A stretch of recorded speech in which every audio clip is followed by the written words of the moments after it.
नमस्कार दोस्तों, खबर एक्सक्लूसिव के खास प्रोग्राम सीधी बात और सौरभ साथ में आप सभी का स्वागत है। हम बात करते हैं आज की सबसे बड़ी खबर का। सबसे बड़ी खबर है, आज दो बड़ी खबर है, एक राजस्थान से है, एक उत्तर प्रदेश से है। एक राजनीति से जुड़ी हुई है तो दूसरी अपराध जगत से जुड़ी है। तो सबसे पहले बात करेंगे राजनीतिक खबरें, आपने दिन भर चैनल्स पर देखी होंगी। अब हम पहले बात करेंगे अपराध की। कानपुर पुलिस फिर से सवालों के घेरे में है। अभी विकास दुबे के मामले की जांच चली रही है कि उसमें कौन सच बोल रहा है, कौन झूठ बोल रहा है। इस बीच में अब एक नया मामला सामने आ गया। मामला क्या है? मामला है एक लैब असिस्टेंट के अपहरण और अपहरण के बाद में हत्या का। यह मामला इतना गंभीर क्यों हो रहा है, उस पर चर्चा करेंगे, उस पर आपको बताएंगे। गंभीर इसलिए हो रहा है क्योंकि अपहरण होता है, पुलिस ही कहती है फिरौती दीजिए, और उसके बाद में वो अपहरण करता तब भी उसको अपराधी को मतलब कि जो लैब टेक्नीशियन है, लैब असिस्टेंट था, उसको छोड़ते नहीं है, उसकी हत्या कर देते हैं। जिसके बाद से कहा जा रहा है कि पुलिस कह रही है नहीं, फिरौती के पैसे वापस कर दिए गए थे, लौटा दिए गए थे। कोई कह रहा है कि और परिवार कह रहा है कि हमने पैसे दिए थे। अब अगर अपहरणकर्ता के पास पैसा नहीं पहुंचा तो या तो पुलिस ने खा लिया है। तो अब इस सब मामले पे अभी तक की जो अपडेट है कि योगी सरकार ने इसमें 4 अधिकारियों को सस्पेंड कर दिया है, जिसमें कि आईपीएस अफसर अपर्णा गुप्ता भी है, जिनका जिक्र बार बार परिजन कर रहे हैं। साथ में रणजीत राय भी हैं, जिनको जोश चौकी के इंचार्ज थे। तो इन सब मामलों पे लगातार चल रही है। आपको बता दें, खबर एक्सक्लूसिव ने इस खबर को आज के 4 दिन पहले इस खबर को जब उठाया था, तभी हमने आपको बता दिया था कि इस मामले में काफी कुछ गालमेल है, उसमें काफी बड़े खुलासे होंगे। और उनकी जो बहन है, जो लैब टेक्नीशियन असिस्टेंट की हत्या हुई है, फिलहाल अभी तक की 100 बरामद नहीं हुआ है। अभी तक की कहा गया जो अपराधी पकड़े गए हैं, उन्होंने ये कबूला है कि उन्होंने हत्या करके उसके शव को नदी में फेंक दिया है और फिलहाल उसकी तलाश की जा रही है। पुलिस इसमें लगी हुई है कि वो ढूंढ के निकाले। लेकिन और उनकी बहन का कहना यह है, लैब असिस्टेंट की बहन का, कि पुलिस वाले तो मेरे ऊपर अपहरण का आरोप लगा रहे थे। मतलब कि अपहरण मतलब कि उसकी बहन ने किया, उनके ऊपर आरोप लगाया जा रहा था। इसको लेकर के लगातार खबरें, और इतनी ज्यादा, ये देखिए खबर एक्सक्लूसिव की यही बड़ी पहचान है।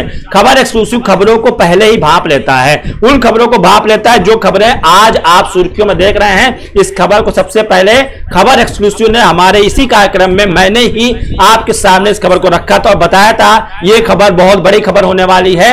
यह उत्तर प्रदेश पुलिस के ऊपर फिर से बट्टा लगा रही है। चूंकि यह मामला जो देखा जाए तो कानपुर पुलिस का ही है। अभी कुछ दिन पहले, अभी 2 दिन पहले की बात है कि कानपुर में गाजियाबाद में एक पत्रकार की गोली मारकर हत्या कर दी गई। तो उत्तर प्रदेश पुलिस इस समय में लगता है कि अपराधियों के लिए बेवकूफ घूम रहा है, अपराधियों के लिए वो कुछ कर नहीं रही है, अपराधियों पकड़ने के लिए कुछ कर नहीं रही है। और इस मामले में भी अपराधियों के साठगांठ की बात सामने आ रही है। विकास दुबे वाले मामले में पुलिस ने भी एक्सेप्ट कर लिया था कि कुछ गड़बड़ियां थी, कुछ उनके लोग मिले हुए थे।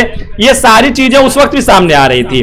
तो ये मामला जिस तरीके से अभी तक की चल रहा है, जिस नजरिए से अभी तक इसको देखा जा रहा है, उसको थोड़ा नजरिया बदल करके देखने की जरूरत है। तो हम इस पे ही उसी नजरिए की बात करेंगे, उसी की तरफ हम जाएंगे।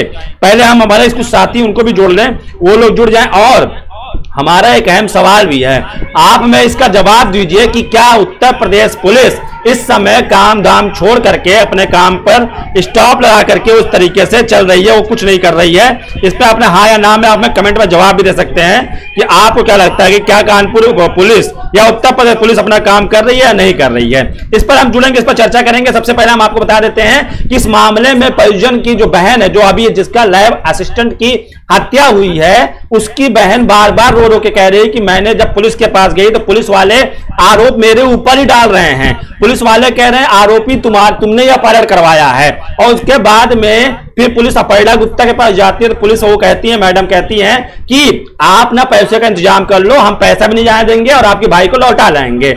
घर वाले घर के जेवर गहने जो हैं वो सब बेच करके किसी तरीके से 30 लाख रुपए इकट्ठा करते हैं और उनके पिता, जो लैब असिस्टेंट के पिता, लेकर के पैसा जाते हैं और एक रेलवे ट्रैक पर फेंकने को कहा जाता है उनसे, वो रेलवे ट्रैक पर रख देते हैं। उसके बाद वो आते हैं, फिर उसके बाद में पता चलता है कि उनके भाई की, उसके बेटे को अभी तक की छोड़ा नहीं अपहरणकर्ताओं ने। अब जब वो अपहरणकर्ता पकड़ेगा तो सबसे बड़ी खुलासा हुआ। खुलासा क्या हुआ कि जो अपहरणकर्ता है वो संजीत यादव के दोस्त थे। दोस्तों ने ये साजिश रची थी। उन्होंने घर के कुछ दूरी पर ही उसको किडनैप करके रखा था और पैसे मांग रहे थे, और अपहरणकर्ताओं ने सबके सामने, मीडिया के सामने इस बात को कबूल किया कि उन्होंने मंगाया। वो जब उनका इरादा था कि छोड़ देंगे संजीत को, लेकिन संजीत ने भागने की कोशिश की और संजीत पहचान गया था, इसलिए उनको मारना पड़ा और मार करके बोरे में बांध करके उसको नदी में फेंक दिया। अब अभी तक की 100 नहीं मिल पाई है, लेकिन पुलिस पर सवालिया निशान खड़ा होना शुरू हो गया है। तो हमारे कार्यक्रम का नाम भी इसीलिए हमने कानपुर पुलिस बनाम संजीत का परिवार। अब कौन झूठ बोल रहा है इसका खुलासा जांच के बाद आएगा सामने। जांच होगी, उसमें सामने आ जाएगा कि आखिर झूठ कौन बोल रहा है। उत्तर प्रदेश पुलिस, कानपुर की वो पुलिस झूठ बोल रही है, या फिर संजीत की जो बहन है वो झूठ बोल रही है। ऐसा इसलिए क्योंकि विकास दुबे एनकाउंटर मामले में भी पुलिस कुछ कह रही है और लोगों का मानना कुछ और है। उसकी जांच रिपोर्ट 31 जुलाई को आ जाएगी, उसके बाद साफ हो जाएगा। लेकिन लगातार उत्तर प्रदेश पुलिस के ऊपर 3 घटनाएं आपके सामने हैं। विकास दुबे 8 पुलिसकर्मियों की हत्या करके फरार हो जाता है, तकरीबन 10-12 दिन में बाद वो पकड़ा जाता है, सरेंडर रूपी हिरासत में लिया जाता है। उसके बाद उसको जब तक उत्तर प्रदेश लाया जाता है, फिर उसका एनकाउंटर हो जाता है, एक फिल्मी कहानी बता दी जाती है। अभी उसकी जांच चल रही होती है कि इस बीच में गाजियाबाद से एक पत्रकार, उसकी भांजी को कुछ लोग छेड़ रहे होते हैं, कुछ मनचले छेड़ रहे होते हैं, उसका विरोध करता है, पुलिस से शिकायत करता है। पुलिस उस पर सुनवाई के बावजूद सुनवाई को छोड़ करके पत्रकार को सवालों के घेरे में खड़े कर देती है, और इसके बाद में वो पत्रकार को, वो 8-9 बच्चे, 8-9 जो गुंडे टाइप के युवक थे, उन्होंने आकर के उसको पीटते हैं उनकी बेटियों के सामने और सिर पर गोली मार करके भाग जाते हैं। और अभी 2 दिन पहले उस पत्रकार की मौत हो जाती है, विक्रम जोशी की। यह मामला अभी चल ही रहा था। इससे 3-4 दिन पहले की खबर यह है, जिस वक्त खबर एक्सक्लूसिव ने इस मुद्दे को पहले आपको बता दिया था, तब संजीत का अपहरण हो जाता। परिजन बार बार कह रहे होते हैं कि हमारे भाई का, हमारे बेटे का की हत्या कर दी गई है। अभी तक फिरौती पैसे देने के बाद भी मेरा भाई या मेरा बेटा अभी तक लौटा नहीं है, लेकिन पुलिस इस मामले को गंभीरता से न लेते हुए उसको खाली ऐसे खाना पूर्ति कर रही होती है।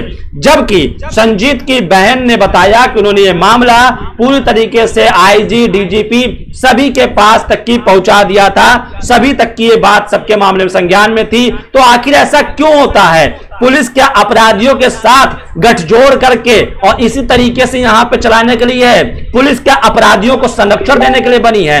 पुलिस जिस तरीके से काम कर रही है, एक साथ 1 महीने से 1.5 महीने के भीतर में पुलिस के ऊपर ऐसे 3-3 आरोप लग जाते हैं जिसमें पुलिस की गलती होती है। पहली कार्रवाई जो होती है वो पुलिस के ऊपर होती है। तो ये मामला बेहद गंभीर है, इस मामले को समझने की जरूरत है। जिस तरीके से ये सब कुछ चल रहा है, इसको बहुत ही बेहद ही गंभीरता से समझने की। देखिए, अभी जब विकास दुबे वाले मामले में अभी तक की जांच चली रही है, सारे बवाल पहेलियां वो सुलझी नहीं है। उसके बाद पत्रकार की हत्या हो जाती है, इन दोनों के बीच में संजीत अपहरित हो जाता है। अपहरण के बाद में वो उसके घर के कुछ पास में ही होता है, लेकिन पुलिस को ढूंढने में नाकाम होती है। तो इससे क्यों ना ये कहा जाए कि क्या पुलिस की बदमाशों के साथ में, अपराधियों के साथ में गठजोड़ नहीं है? विकास दुबे के एनकाउंटर के बाद में भी बदमाश अगर इतने बुलंद है, बदमाशों के हौसले अगर इतने बुलंद हैं, तो उत्तर प्रदेश पुलिस को, उत्तर प्रदेश सरकार को ये सोचना पड़ेगा, ये सोचने की जरूरत आन पड़ी है कि अगर अपराधियों का खात्मा नहीं होगा, जन जन में विश्वास होना चाहिए, जन जन को भरोसा होना चाहिए सरकार पर, पुलिस पर। लेकिन हो क्या रहा है? जन जन को नहीं भरोसा हो रहा है, अपराधियों को भरोसा है पुलिस उसकी मदद करेगी, अपराधियों को भरोसा है कि अपराधी ही छूट जाएंगे। तो इस तरीके का जो माहौल अभी तक की उत्तर प्रदेश में चल रहा है, इस पे कांग्रेस सरकार की ओर से हमला बोला जा रहा है। जो विरोध करने आ रहा है उसको जेल भेज दे रहे हैं। पहली बात तो यह, संवैधानिक तौर पर अगर मेरा प्रोटेस्ट का अधिकार है, हर एक भारत के नागरिक का सरकार के खिलाफ विरोध करने का अधिकार है, लेकिन जो कोई प्रोटेस्ट करने आ रहा है तो आप तो उसको जेल में डाल देते हैं, उसके बाद लाठीचार्ज करवा दे रहे हैं। तो ये आप समझिए, सरकार को विरोध को भी सामना करना पड़ेगा, क्योंकि आपके सामने इस कोरोना काल में जब आप दावा कर रहे हैं, लॉकडाउन में पुलिस चप्पे चप्पे पर नजर रख रही है, सरकार की एकदम कड़ी नजर है हर चीज पे, हर मामले में। उस वक्त में ऐसा चीज सामने तस्वीर आती है कि एक पत्रकार की गाजियाबाद जैसी जगह पर खुलेआम गोली मार दी जाती है। कानपुर में जबकि अभी विकास दुबे को ढूंढ रही 60 60 टीमें 70 टीमें पुलिस ढूंढ रही होती हैं और उसका इनकाउंटर कर देती है, पुलिस बुरे चौकस में है, उसके बावजूद उसका अपहरण हो जाता है, परिजन शिकायत करते करते हार जाते हैं, लेकिन पुलिस उसको भी नहीं ढूंढ पाती है। आखिर में वो भी अभी तक उसकी डेड बॉडी भी नहीं ढूंढ पाई है, जिंदा या मुर्दा अभी फिलहाल जिन्होंने पकड़े गए उन्होंने कहा उन्होंने हत्या करके उसकी डेड बॉडी नदी में फेंक दी है। तो ये सारी चीजें, ये सारी घटनाएं एक चीज का इशारा करती हैं कि उत्तर प्रदेश में अयोध्या में सुप्रीम कोर्ट के फैसले के बाद में भले ही राम मंदिर बनने का रास्ता साफ हो गया, उसका भूमि पूजन 5 अगस्त को हो भी जाएगा, लेकिन उत्तर प्रदेश में अभी अपराधियों के ऊपर अंकुश लगाना या उत्तर प्रदेश में राम राज्य लाने की जो बात कही जा रही है वो अभी तक नहीं आ पाया है। यहां पर अभी कई सारे ऐसे अपराधी, रावण टाइप अपराधी जो गुंडे हैं वो अभी तक घूम रहे हैं। किसके सौ पे घूम रहे हैं? वो है पुलिस की सह पर घूम रहे हैं, क्योंकि कहीं ना कहीं पुलिस जिस तरीके से आके आज बयानबाजी कर रहे हैं, पुलिस ने आज प्रेस कॉन्फ्रेंस किया इस मामले में और उस मामले में कह रहे हैं, देखिए कितनी बेशर्मी से अगर किसी को कोई बात कहनी हो तो उत्तर प्रदेश पुलिस से सीख लें। चाहे वो विकास दुबे एनकाउंटर मामला रहा हो, चाहे विकास दुबे के पुलिस वालों गोली मार के चला जा रहा हो, चाहे पत्रकार विक्रम जोशी की हत्या का मामला हो, उसे पुलिस वालों की बेशर्मी दिखती है। इस मामले में पुलिस वालों ने प्रेस कॉन्फ्रेंस किया और पुलिस क्या कह रही है, पुलिस का बयान सुनिए। पुलिस कहती है कि हमने प्लान बनाया। प्लान क्या बनाया कि हमने फिरौती के 30 लाख रुपए ले जाके देंगे और पुलिस वो ट्रैप बिछाएगी और अपराधी पकड़ लेगी। लेकिन पुलिस का ऑपरेशन किसी कारणवश में किसी में सारा शब्द सुना हुआ है, ये किसी वर्ड जो इस्तेमाल किया पुलिस ने, इसी में पुलिस की मिली भगत भी साबित हो सकती है, इसी में बहुत चीजें आ जाती हैं। तो किसी कारणवश वो ऑपरेशन फेल हो गया, लेकिन जो अपराधी पकड़े गए हैं उस अपराधियों में इतना शातिर कोई नहीं लग रहा है कि कोई आपकी वेब सीरीज चल रही हो किसमें बहुत माइंडेड क्रिमिनल हो, जिसने बहुत दिमाग लगाया हो, बहुत ही नौसिखिया टाइप के क्रिमिनल है, बहुत नौसिखिया अपराधी हैं। उसके बावजूद पुलिस का प्लान फेल हो जाता है, जबकि उसमें एक आईपीएस भी इन्वॉल्व है। एक आईपीएस को तक इसकी जानकारी है, वो ऐसे तुटपुंजिया अपराधियों पकड़ने में क्यों नाकाम हो जाती है? इसको इन पर शिकंजा कसने में आखिर नाकामी के पीछे वजह क्या है? इस बात की जानकारी, इस बात का जवाब उत्तर प्रदेश पुलिस को देना होगा। इन सब मामलों में जब लगातार सरकार पे थू थू होना शुरू हुआ, सरकार की कानून व्यवस्था पर सवाल खड़े होने शुरू हुए, तो योगी सरकार एक्शन में आई। योगी सरकार ने एक्शन में आते हुए 4 पुलिसकर्मियों को सस्पेंड कर दिया, पुलिस ऑफिसर्स को सस्पेंड कर दिया, जिसमें से अपर्णा गुप्ता भी है, जिसका जिक्र बार बार संजीत की बहन कर रही है। अब इनको सस्पेंड कर दिया गया है, लेकिन क्या इससे उस परिवार का, जहां पर उनकी माता और उनकी बहनें कह रही हैं कि इकलौता सहारा था उनका, वो क्या लौट के आ जाएगा? वो क्या आ जाएगा वापस? इस तरीके के अपराध पर अंकुश लगने की क्या बात, क्या जिम्मेदारी सरकार ले सकती है? इस बात को सीना ठोक करके सरकार ये कह सकती है कि ऐसे अपराध अब नहीं होने पाएंगे। अब पुलिस अपने काम को लेकर तन्मयता से, जैसा कि फिल्मों में दिखाया जाता है पुलिस को, जैसे कि फिल्मों के डायरेक्टर्स सिंघम, दबंग और इन सब टाइप के इंस्पेक्टर्स को पुलिस वाले दिखाते हैं, तो क्या वैसे पुलिस वाले काम नहीं कर सकते हैं? क्या पुलिस वालों की जिम्मेदारी समाज के आम लोगों के प्रति नहीं है? क्या पुलिस की जिम्मेदारी सारी बदमाशों के लिए बड़ी है? बदमाशों की मदद करने के लिए पड़ी है? उन बदमाशों पर शिकंजा कसिए, और ये पुलिस की जिम्मेदारी होती है। पुलिस अगर अपराध पर शिकंजा नहीं लगा पा रही, अंकुश नहीं लगा पा रही है, तो क्या होगा? तो सरकार के पास सवाल खड़ा हुआ, योगी सरकार एक्शन में आई और उसके बाद में यूपी जो सीएमओ है वहां से कई ट्वीट किए गए लगातार कि अब इस पे अंकुश लगाया जा रहा है। प्रियंका गांधी, मायावती लगातार हमलावर हैं। एक ट्वीट और आया योगी के सीएमओ से कि जो अपराधी होता है वो अपराधी होता है, किसी जाति का नहीं होता है, तो जाति ना ढूंढें। तो इस मामले को लेकर के, इसलिए क्योंकि कई अपराधियों को लेकर के जाति ढूंढने की परंपरा बड़ी अच्छी है उत्तर प्रदेश और बिहार में। यहां पर अपराधी तो अपराधी है, लेकिन उससे ज्यादा अपराधी वो लोग हैं जो अपराधियों में भी जात ढूंढ लेते हैं, जो अपराधियों में भी ये कहते हैं वो ब्राह्मण है, वो ठाकुर है, वो हरिजन है, वो मुसलमान है, ये सारी चीजें ढूंढ लेते हैं। इन तरीके की बातें करने वाले लोग पहले अपने दिमाग का इलाज करवाएं, वो मानसिक तौर पर अस्वस्थ हैं, इसका उनको पक्का ज्ञान होना चाहिए, क्योंकि अपराधी अपराधी होता है। भले यूपी सीएमओ की तरफ से यह बात कही गई, इस बात को संज्ञानता लेनी चाहिए। अपराध हुए हैं तो अपराधी है वो, इसका मतलब नहीं विकास दुबे ब्राह्मण है संजीत यादव था, उसको मार दिया, ऐसा कुछ मामला था। तो ये सब चीजें करना अनर्गल है। अपराध को अपराधी करने वाले का जो इंटेंशन होता है, जो उसका उद्देश्य होता है, उसमें कहीं भी ये बातें नहीं आती है कि किसी जाति का बिरादरी का हो। तो क्या विकास दुबे की ओर से की गई हत्या, जिसने हत्याएं की उनकी भी जाति आप देख लीजिएगा। तो जो लोग जाति ढूंढते हैं उनके लिए करारा तमाचा, वो अपने दिमाग का इलाज करवाएं। मानसिक स्थिति, मानसिक तौर पर लोग अस्वस्थ हैं। तो आप लोग को क्या लगता है कि उत्तर प्रदेश पुलिस जो काम कर रही है, क्या सारी पुलिस ऐसी ही है? क्योंकि अभी तक 3 मामले आ गए। पुलिस ईमानदारी से करती है। पुलिस की ईमानदारी किससे पढ़ते हैं? फिल्मों में दिखाया जाता है। एक पुलिस वाला भी तो ऐसा होता है, एक पुलिस वाला ऐसा सामने आता है जो पूरे देश को, पूरे सिस्टम को बदलने का मादा रखता है। तो वो एक पुलिस वाला कहां है? वो एक पुलिस वाला आके नजर क्यों नहीं आता है? उस एक पुलिस वाले की हमें जरूरत है इस तरीके से कि जिस तरीके से संजीत यादव की हत्या कर दी गई फिरौती लेने के लिए। सोचिए, इतना बदमाशों का हौसला बुलंद है। ये अपहरणकर्ता पुलिस के सामने मीडिया से बात करते हुए थोड़ी भी आवाज में कपकपाहट नहीं है उनकी। वो अपराधी बोल रहे हैं कि हम संजीत को छोड़ना चाह रहे थे, लेकिन संजीत भागने की कोशिश करने लगा और हमें पहचान गया, इसलिए हमें मारना पड़ा। मतलब किसी की जान लेना, किसी की हत्या कर देना उत्तर प्रदेश में इतना आसान है, जहां पर लगातार यूपी के सीएम योगी आदित्यनाथ ये दावा करते हैं कि राज्य में राम राज्य लौट आया है। यहां पे अपराधियों खैर नहीं है। अपराधी या तो जेल में है या तो मौत के घाट सो चुके हैं, यहां से छोड़ के भाग गए उत्तर प्रदेश से। उस उत्तर प्रदेश में एक अपराधी जो पुलिस की हिरासत में है, वो मीडिया के सामने इस तरीके का बयान देता है और ऐसे लगता है कि उसकी आवाज में कोई कड़कड़ाहट नहीं है, कोई वो मतलब कपकपाहट नहीं है। उसको लगता है कि उसके लिए मर्डर करना कितना आसान था, हत्या करनी कितनी आसान है। इस बात का खौफ अपराधियों में कब पहुंचेगा? जिस बात को लेकर लगातार सरकार कह रही है, वो डर मैं अपराधियों में कब देखने को मिलेगा? अपराधियों के अंदर नहीं डर दिख रहा है। डर कौन रहा है? डर आम आदमी रहा है। डर वो रहा है जो मास्क लगा के बगैर निकल रहा है। डर वो रहा है जो बिना हेलमेट के निकल रहा है। डर वो रहा है जिसके पास पीयूसी नहीं है। डर वो रहा है जो लाइसेंस भूल गया है घर पर। डर वो रहा है जिसने गाड़ी का पेपर घर पे भूल गया है। इनके लिए पुलिस बनी है, इन्हीं पर शिकंजा कसना है, इन्हीं को लेकर जाके जेल डालना है। अरे भाई साहब, आप अपराधियों देखिए, आपके राज्य में, आपके प्रदेश में, आपके शहर में, आपके गांव मोहल्ले कस्बों में ऐसे तमाम अपराधी बचे हैं, भरे पड़े हैं, जिनके लिए मर्डर करना इतना आसान है कि वो पुलिस के सामने भी इस तरीके से बोल करके निकल जा रहे हैं। आप समझिए इस बात को। देखिए, आपको मैं मुद्दा समझाने की थोड़ी सी कोशिश कर रहा हूं, समझिएगा।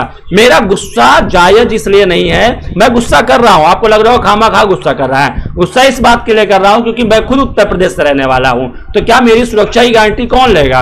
मुझे अपनी सुरक्षा खुद करनी होगी। पुलिस से मैं क्यों डरूं? अगर मैं सही इंसान हूं, मैं अच्छे से रह रहा हूं, मैं क्यों डरूं? जिसे डरना चाहिए वो नहीं डर रहा है, वो बेखौफ होकर के अपराध किया जा रहा है। तो इसमें कहीं ना कहीं पुलिस के ऊपर सवाल खड़ा होता है और पुलिस को उसका जवाब देना पड़ेगा। अब सवाल ले लेते हैं। राजकुमार गुप्ता जी कह रहे हैं यूपी पुलिस केवल अपराधियों और नेताओं के चमचे बनकर रह गई है।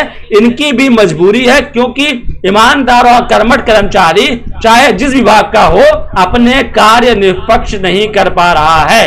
तो देखिए, अगर इस तरीके से अगर पुलिस कह रहा है कि हम अपना काम निष्पक्ष नहीं कर पा रहे हैं, अगर कलेक्टर कह रहा है मैं अपना काम निष्पक्ष नहीं कर पा रहा हूं, कोई भी अधिकारी ये कह रहा है कि मैं अपना काम निष्पक्ष नहीं कर पा रहा हूं, तो फिर आप दूसरों पे उंगलियां उठाना बंद कीजिए।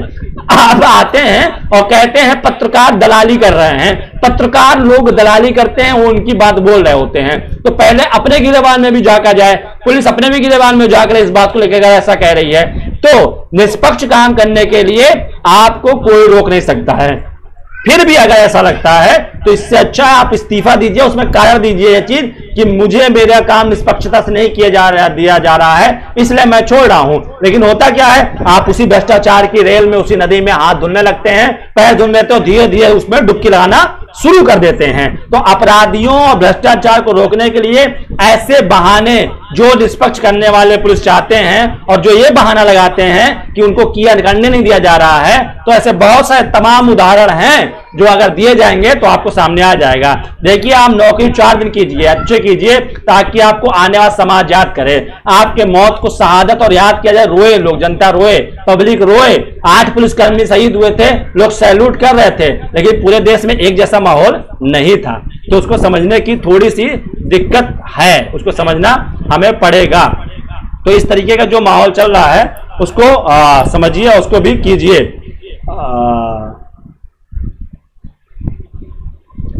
तो जिस तरीके का ये अभी सब कुछ चल रहा है, इसको थोड़ा सा देखना है, हमें समझना है।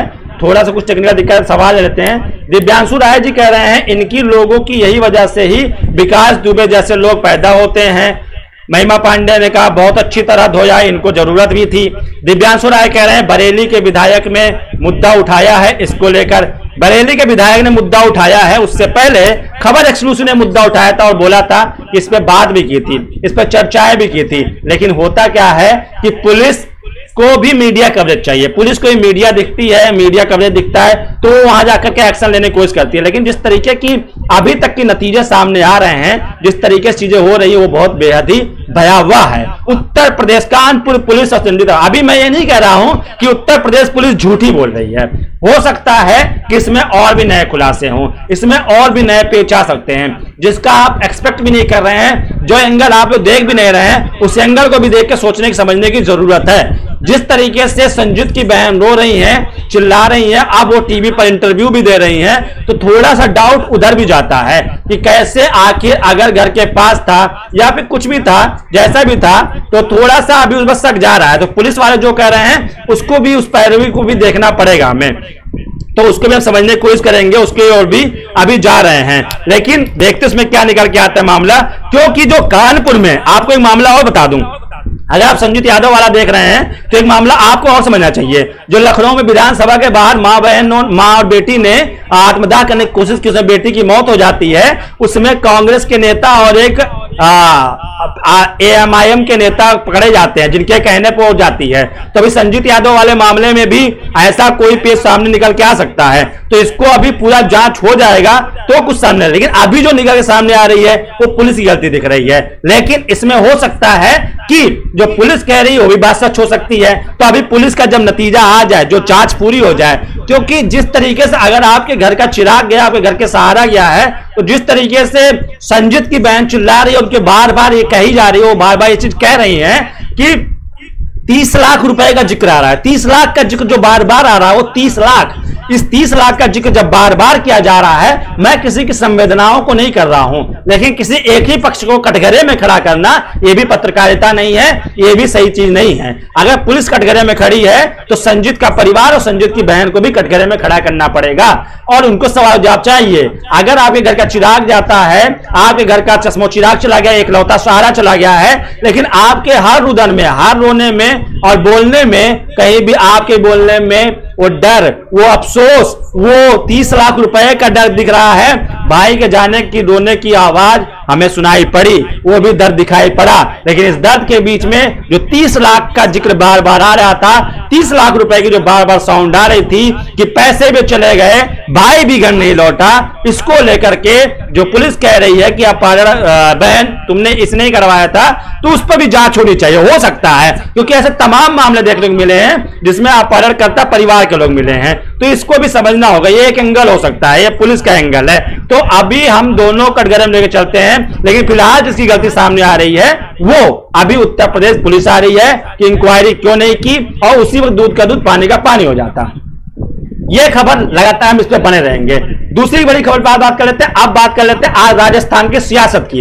राजस्थान की सियासत में आज की सबसे बड़ी खबर यह रही कि पायलट गुट को फिर से राहत मिली, और जो स्पीकर की नोटिस थी कि इनको अयोग्य घोषित करके विधायकों को निष्कासित कर दिया जाए, उसको लेकर के ये अब सुप्रीम कोर्ट ने हाई कोर्ट के फैसले और स्पीकर की नोटिस पर स्टे लगा दिया है। मतलब कि अभी उन पर कोई कार्रवाई नहीं होगा। इसके बाद अशोक गहलोत सीधे राजभवन पहुंचे, राज्यपाल कलराज मिश्र से मुलाकात की, और मुलाकात के बाद में उन्होंने कहा कि विधानसभा सत्र बुलाया जाए। लेकिन राज्यपाल ने कहा कि जब एक मामला सुप्रीम कोर्ट में चल रहा है तो एक दूसरे के मामले में दखल देना गलत होगा। वहीं कांग्रेस के सारे विधायक वहीं विधानसभा में बैठ गए, जहां पर उनके लिए राज्य विधानसभा राजभवन की ओर से बिस्किट भिजवाया गया। लेकिन उनसे बात की गई। अब कहा जा रहा है रात को 9:30 बजे गहलोत अपने कैबिनेट की बैठक करेंगे और विधानसभा सत्र बुलाने को लेकर चर्चा होगा। विधानसभा सत्र बुलाई क्यों जा रही है, इतना ज्यादा बेचैनी क्यों है? क्योंकि उस विधानसभा सत्र में विश्वास मत जो है उसको साबित करने को लेकर चर्चा हो सकती है, उस पर बात हो सकती है, इसलिए उसको लेकर के इतना फोकस, इतना जोर दिया जा रहा है।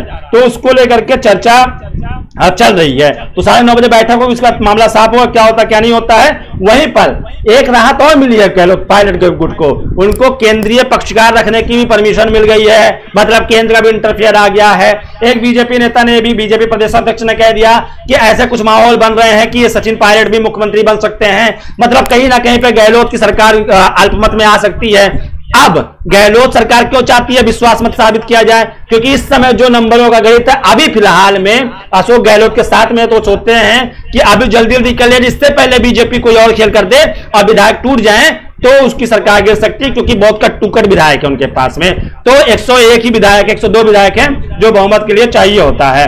अगर कहीं कोई खेल हो जाता है तो अशोक गहलोत की सरकार अल्पमत में आ जाएगी। अभी जो सरकार राज मिश्र कह रहे हैं, वो कह रहे हैं कोरोना काल चल रहा है, ऐसे में विधानसभा सत्र बुलाना सुरक्षित नहीं होगा। इन सबके बीच में अभी ये मामला लगातार अभी कुछ दिन और चलेगा, क्योंकि इस पर भी फैसला आना बाकी है। उधर गहलोत पायलट का जो रुख है वो साफ दिखने लगा है कि वो भारतीय जनता पार्टी की तरफ उन्मुख कर रहे हैं, वो केंद्र के फैसले को अपने सराखों पर ले रहे हैं, केंद्र जिस तरफ कह रहा है उस तरफ जा रहे हैं। अब धीरे धीरे देखना होगा कि सचिन पायलट का ऊंट, सचिन पायलट का जो प्लेन है वो किधर उड़ता है, किधर जाता है और कहां लैंड करता है। संभावना ज्यादा से ज्यादा यही है कि वो भारतीय जनता पार्टी के साथ जाएं, लेकिन भारतीय जनता पार्टी में जाने के पीछे जा सकते हैं, लेकिन वहां पर वसुंधरा राजे हैं जिनके आगे केंद्र की भी थोड़ी सी चलती नहीं है। तो ये मामला थोड़ा पेचीदा हो सकता है, यह भी मामला लंबा चलेगा। कल कांग्रेस की ओर से सारा बीजेपी के खिलाफ सरकार को गिराने की साजिश रचने के आरोप को लेकर के धरना प्रदर्शन दिया जाएगा, जिसमें बीजेपी के खिलाफ प्रदर्शन किया जाएगा। गोविंद सिंह डोटासरा जो नए नए प्रदेश अध्यक्ष बने हैं, उन्होंने कहा सब बीजेपी की षड्यंत्र है। अरे भैया, आपको तो फायदा हो गया, पायलट के अध्यक्ष जाने से गोविंद सिंह डोटासरा को प्रदेश अध्यक्ष बना दिया गया है।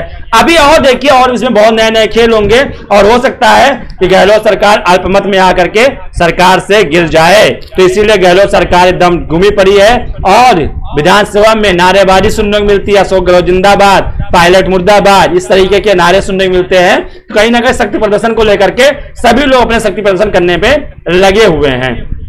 तो दिव्यांशु राय ने कहा बरेली के विधायक ने इस मुद्दे को उठाया, कानपुर वाले मुद्दे को, राजस्थान वाले मुद्दे पे ये सब चीजें चल रही हैं, इस पे कोई जानकारी चाहिए तो आप हमसे डिस्कस कर सकते हैं। अब आ जाते हैं अंतिम अपने सेगमेंट में। अब हमारे अपने कार्यक्रम के आखिरी सेगमेंट में बात करते हैं हम कोरोना की। कोरोना को लेकर बात करें तो आपके सामने ट्रैकर चल रहा है। ट्रैकर में आप देख रहे हैं कि मामले 12,87,000 से ज्यादा हो चुके हैं कंफर्म केस, जिसमें से 8,17,209 लोग रिकवर हो चुके हैं और मरने वालों का आंकड़ा 30,601 हो चुका है। विश्व की बात कर ले तो आप देख रहे हैं मामला आपके ऊपर 1 करोड़ से ऊपर मामला हो चुका है। 88 लाख से ज्यादा लोग ठीक भी हो चुके हैं और 63 लाख से ज्यादा लोग डेथ भी हो चुके हैं। तो और ऊपर आपको हमारे पट्टी में ऊपर में आपको दिख रहा होगा, राज्यवार दिख रहे होंगे कहां पे कितने मामले, अभी एक्टिव मामले कितने हैं वो आपको नजर आ रहे होंगे। तो हमने आपके लिए सारी व्यवस्था कर दी है। हमें कुछ दिनों तक की आपके साथ में इस सुविधा के साथ नहीं जुड़ पा रहे थे, उसके लिए माफी चाहेंगे। आप देख रहे हैं आगे के 3 प्रदेशों का अगर आप आंकड़ा देख लेंगे तो आपको पता चल जाएगा कि सबसे ज्यादा गंभीरता कहां पर है, कहां पर कोरोना के लिए गंभीर होने की जरूरत है। तो दोस्तों, आप कार्यक्रम के अंत में हम आप रोजाना इसी तरीके से आएंगे। इस मामले पे आप हमें जवाब दीजिए। हमारा सवाल यह है कि कानपुर पुलिस या उत्तर प्रदेश पुलिस, हम ले लेते हैं कानपुर पुलिस नहीं, उत्तर प्रदेश पुलिस की बात कर लेते हैं। तो उत्तर प्रदेश पुलिस इस समय अपराधियों और अपराध पर लगाम लगाने में नाकाम साबित क्यों हो रही है? आखिर क्या वजह है कि जिस पुलिस से विकास दुबे जैसा अपराधी डर के भाग रहा था, डरा हुआ रह रहा था, उसने 8 पुलिसकर्मियों को मार देता है, फिर भाग जाता है, फिर सरेंडर करता है, फिर उसका एनकाउंटर हो जाता है। गाजियाबाद में कुछ नए अपराधी एक पत्रकार की हत्या कर देते हैं। कानपुर में बर्रा थाने में एक व्यक्ति की, एक लैब असिस्टेंट की किडनैपिंग करते हैं, उसके दोस्त ही साजिश रचते हैं, फिरौती मांगते हैं, पैसा भी चला जाता है और संजीत यादव की हत्या भी हो जाती है, अभी तक डेड बॉडी नहीं मिलती है। और हर सब मामले में पुलिस की ही मिलीभगत सामने आती है और पुलिस पर कार्रवाई सबसे पहले की जाती है, चाहे वो पुलिस प्रशासन खुद कर रहा हो, चाहे सरकार कर रही हो। तो आखिर हर मामले में, हर अपराध में कब तक पुलिस वालों का नाम आता रहेगा, इसको लेकर के सवाल खड़ा होता है। पुलिस को अपनी छवि सुधारने की